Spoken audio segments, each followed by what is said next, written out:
All right, so today we're going deep on a story that I think a lot of people can relate to. Yeah. You know, that fear that maybe we're not as prepared for retirement as we think. Mm. We're diving into this guy, Tom's story, and his experience with the 2008 market crash. Right, a real wake-up call. It is. So picture this. It's 2007. Tom's turning 64, just a year away from retirement. He's got a cool 2.5 million bucks sitting in his 401k. Not bad at all. Right. The S&P 500's at an all-time high. He's thinking about trips to Europe with his wife, spoiling the grandkids, the whole deal. The dream. Totally. But see, this is where things get interesting, because Tom's story really shows how easily our financial security can get tied to the whims of the market. And how dangerous that can be. For sure.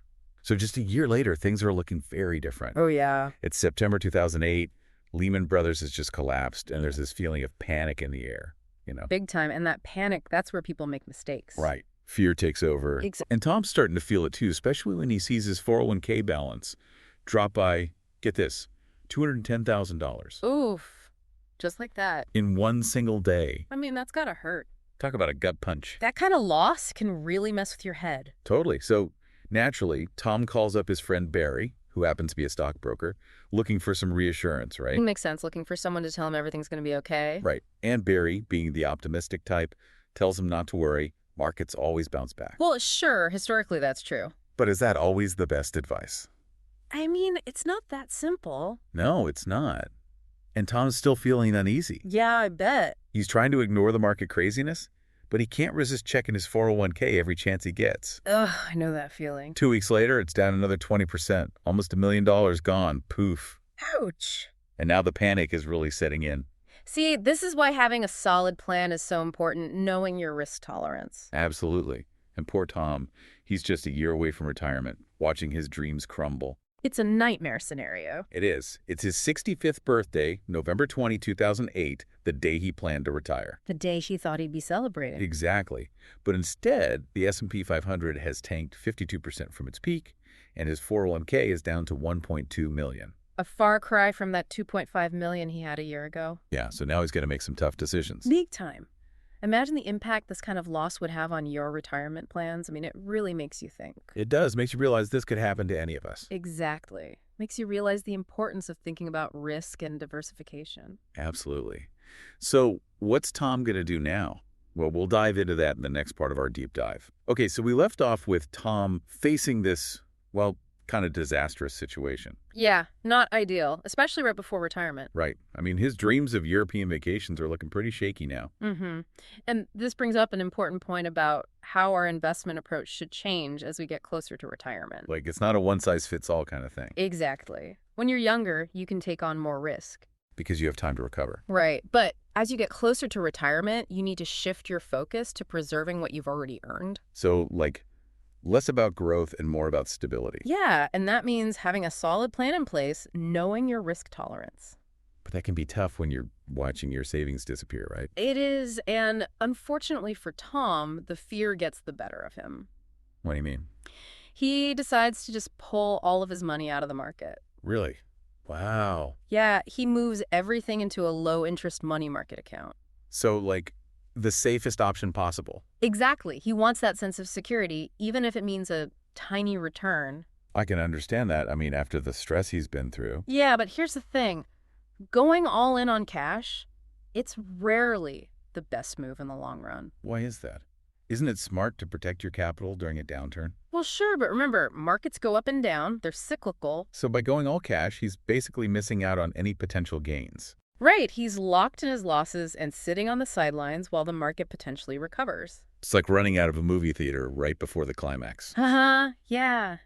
You miss out on the best part. And that's exactly what happens to Tom. Yep. Shortly after he moves his money, the market starts to rebound. Oh no. So he avoids further losses, but he misses out on the gains. Exactly. And this is why diversification is so crucial. Have your money spread across different assets. Right. Stocks, bonds, real estate, not putting all your eggs in one basket. Makes sense.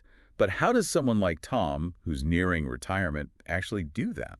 Well, as you approach retirement, you generally want to reduce your exposure to riskier assets like stocks. And increase your holdings in more stable investments like bonds. Exactly. It's all about finding the right balance for your situation and your risk tolerance. So not about going all in or all out, but finding that sweet spot. Yeah, and this is where a financial advisor can be really helpful. Ooh, okay, so let's talk about that. Like, how can a financial advisor help someone like Tom?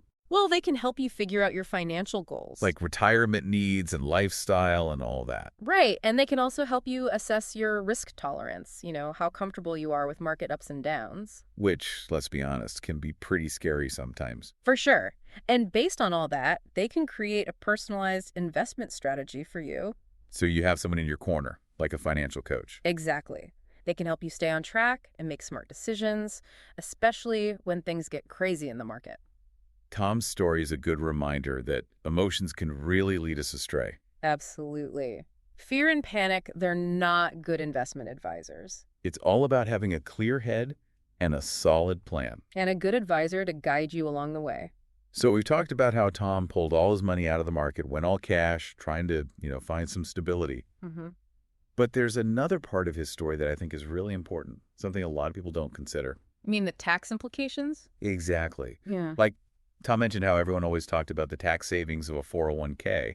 Right, the upfront benefits. But nobody really explained the tax hit he'd take when he started withdrawing money in retirement. Yeah, that's a crucial point that often gets overlooked. It's like a hidden cost, right? In a way, yes. It's not that the taxes disappeared, they're just deferred until later. And then, bam, they hit you when you least expect it. And the amount you owe, it all depends on your tax bracket when you withdraw. So it could be a lot more than you anticipated. Exactly. That's why it's so important to think about these things ahead of time and consider different retirement account options. Like, what are some alternatives to a traditional 401k?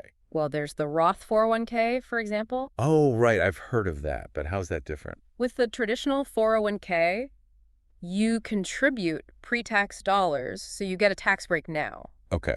But then you pay taxes on the money when you withdraw it in retirement. Got it. With a Roth 401k, it's the opposite. So you pay taxes up front. Exactly. But then your withdrawals in retirement are tax-free. So you're basically choosing when to pay the taxes. That's a good way to think about it. But how do you know which option is better?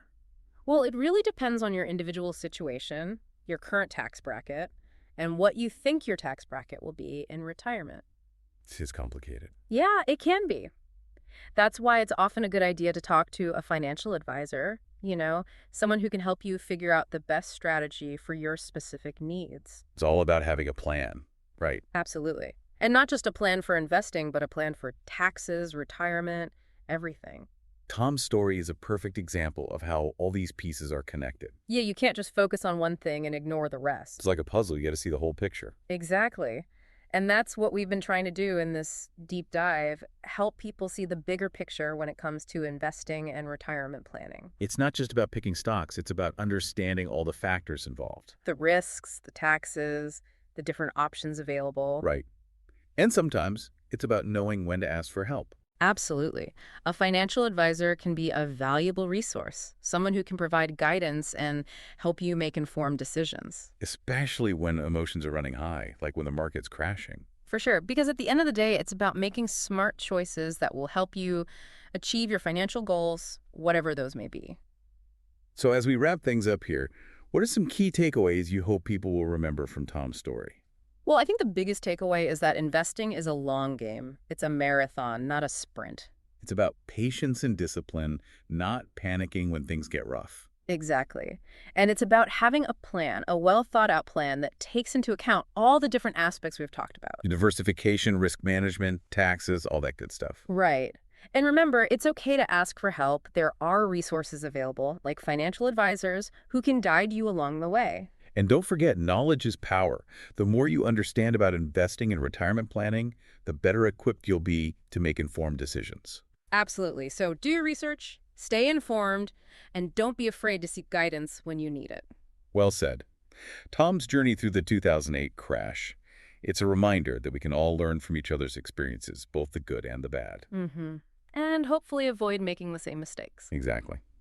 So to all our listeners out there, thanks for joining us on this deep dive. And until next time, remember, happy investing.